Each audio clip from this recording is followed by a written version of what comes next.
Okay. Welcome again to my channel. And I'm just going to pick up and talk about the first thing that's on my mind today, which is this idea of the psychological impact of masks and social distancing and all this stuff. I think what's happened during this pandemic that's been really interesting is whether or not you agree with the measures that have been taken to mitigate the damage of this COVID thing. I think the thing that's interesting is that we've incorporated into our day-to-day life these really significant symbols. We've covered the face for one, and we've social distanced for two, and I think regardless of where you were when this whole thing started, philosophically, theologically, medically, scientifically, what your concerns were or weren't about what was going on. It's just interesting how the moment that it's interesting how big an impact psychologically and emotionally these symbols can have on us. So, what I feel like I've seen happen in the world is that people have become potential contagions. People have become threats that you need to protect yourself against and from. And I think the reality is that people are already, by nature, I think we're antisocial at some level. I mean, obviously I think we're social by nature as well. But I think that there's this sinful desire to be alone and to be away from people and to not have to deal with people. And I think COVID's really played into that. People have kind of squirreled themselves away in their homes. They've got their Netflix, they've got their Amazon. They don't really need to leave. And I think if somebody does that pre-COVID, it's like, hey man, you need to get out. You need to see people. You need to stop being weird. You need to stop being alone. But COVID's like, yeah, good for you. You're doing everyone a favor. Thank you for your sacrifice. What I'm seeing though a year and a half later is I have friends who are now more than ever dealing with major COVID anxiety, or their spouses are dealing with major COVID anxiety. I reached out to a friend the other day to invite he and his wife to go to a concert with my wife and I, and he just said, man, we'd love to. We love that artist, but we're still dealing with some serious COVID anxiety, and it's like, golly, man. I mean, it's been a year and a half, and you guys have masks, you guys have vaccines, this thing has run its course through millions and millions of people, and millions of people have gotten vaccinated. Like, how much more do you want for a disease that's got a 99 point survival rate? So it's amazing to me how being a good little citizen, good little boy and girl, following the rules, following the science, the science, which to me, I think the best definition of science right now is whatever it is Anthony Fauci says tomorrow. It's not what he said yesterday or what he's saying today. It's whatever he says tomorrow. That's what science is.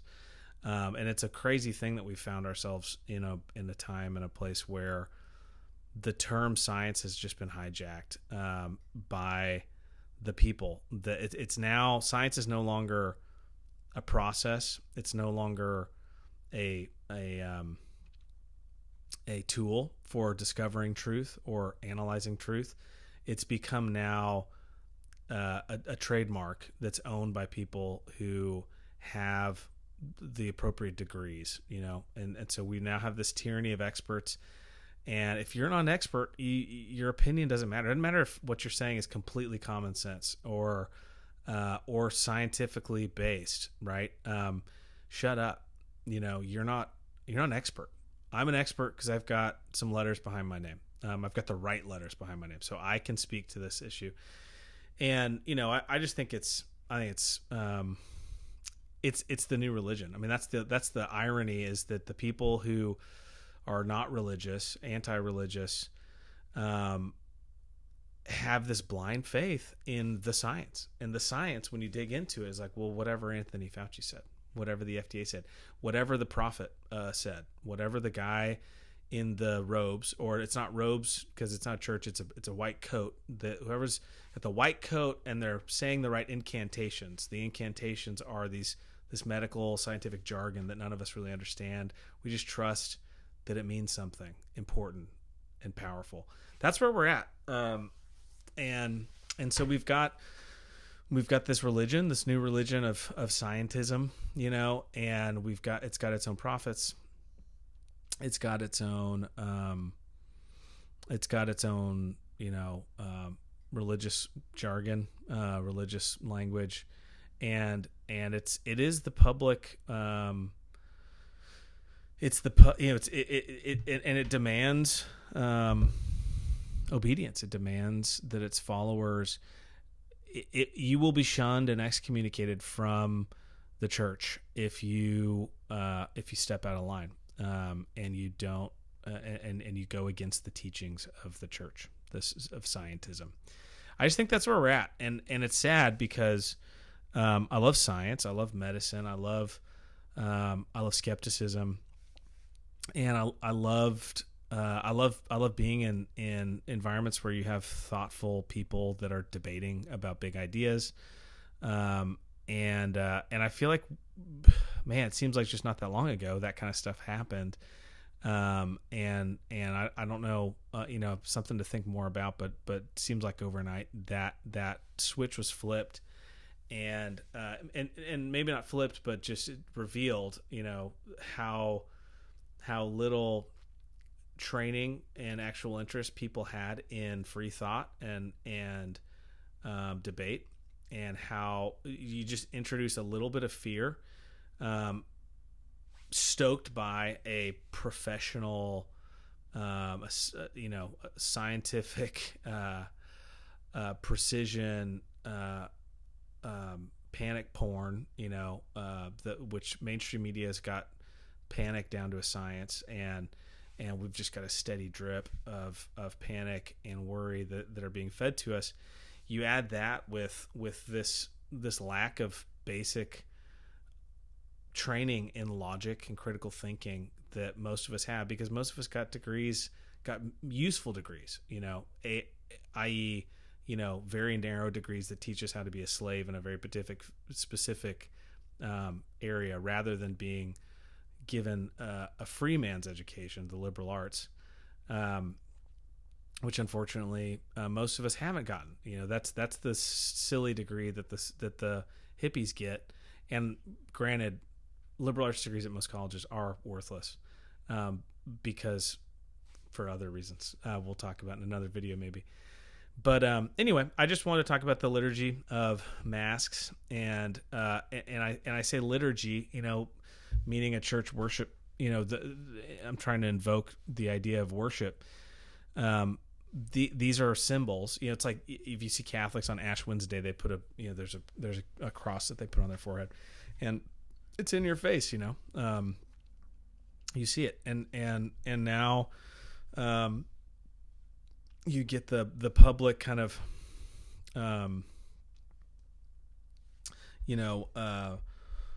civil religion of tolerance, and you have to put the yellow equal sign on your car as your symbol, that you are tolerant. Dadgummit, you're tolerant of gay people, and if you don't put that on there, then you're not, or you're coexist, bumper sticker. So there's all these like symbols that people are supposed to put on themselves in today's civil religion, and there's no, our hearts and our minds and our bodies are all interconnected, and so what you put on yourself it reflects your beliefs, and it's a two-way street. So sometimes what you do with your body has a way of solidifying your beliefs, or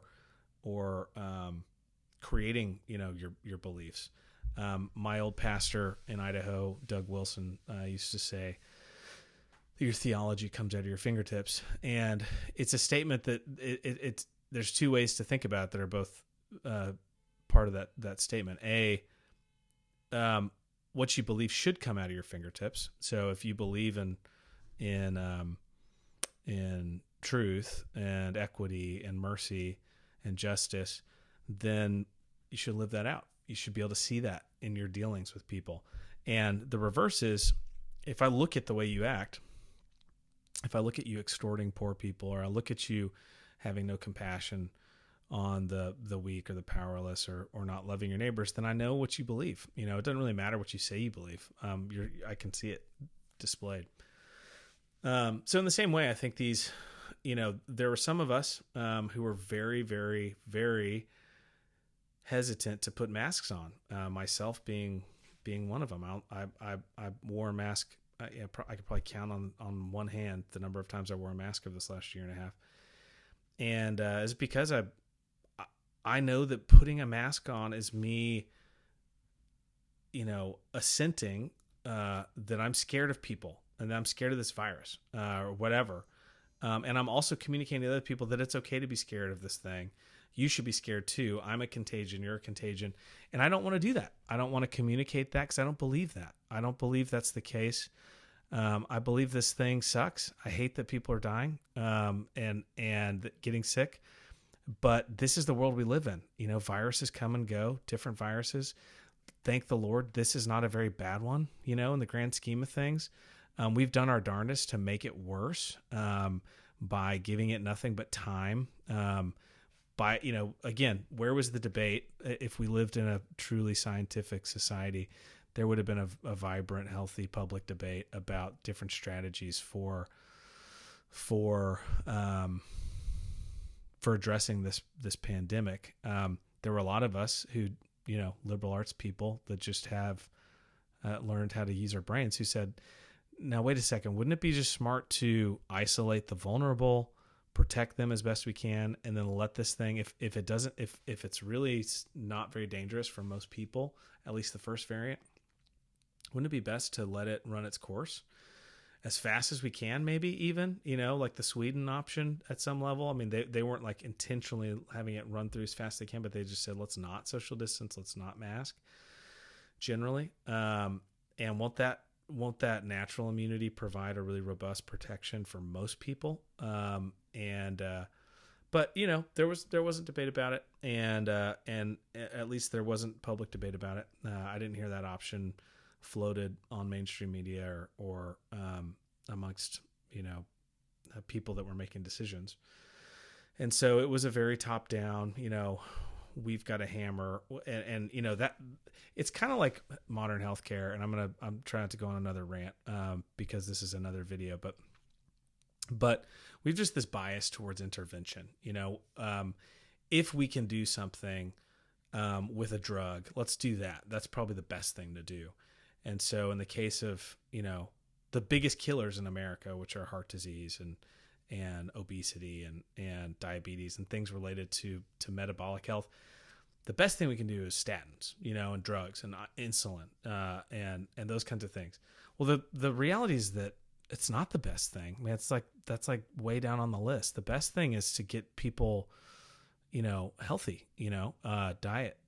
But diet's the biggest thing. If you can get people to fix their diet, I mean, and for a doctor to scare someone straight and go, look, you're going to die. You're going to kill yourself with this disease. I can give you drugs that will make a small impact. But the real thing that will be life-changing is if we can fix your diet, and you need to do this or you're going to die, and let's get to work on it. The problem is like that assumes that a doctor does what the word doctor means. He teaches and he gets, his patient to understand their situation and get involved in the solution instead of, I have a problem, you're supposed to fix it, write me a prescription. Anyway, there's like 25 other things that contribute to that whole problem. And I'll have other videos about that, I'm sure, because it's a pet issue, but just to kind of summarize or recapitulate, the thing I think is interesting is we've gone through this whole kind of year and a half long experiment of everybody symbolically signaling that other people are dangerous and that this virus is really, really dangerous. And whether or not it actually is, and whether or not people actually are, most everyone believes that now. And it's happened. It's subversively for a lot of people, but we're at a place where anxiety and depression are through the roof. I haven't seen updated numbers come out, but there's anecdotal reports from all over that suicide is way up. Antidepressants and anxiety drugs are way up. And so I think we really need to think carefully and be very slow to incorporate those kinds of major symbolic changes in our lives before we incorporate them into our lives. I think we need to think about it. And so it's why our church never stopped worshiping, never incorporated masks into our worship services. We just said, if we really believe that God's in control, if we really believe that viruses come from God and he can remove them when he wants to.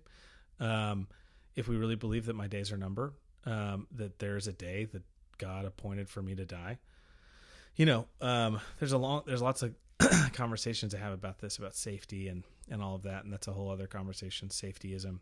But the bottom line is I'm not going to change how I interact with people, and I'm not going to change, I'm not going to put symbols of fear and on my face, because I don't want to preach that message all day long of people being contagions and a fear of death, because I'm not afraid of death, and especially this virus is really not on my list of things that I'm super scared of.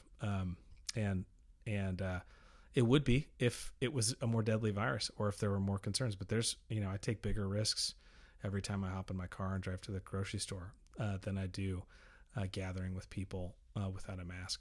And so anyway, there's my rant, 17 minutes, a little longer than I meant to, but this is the kind of junk that I'll be doing on this channel. And I hope that it's,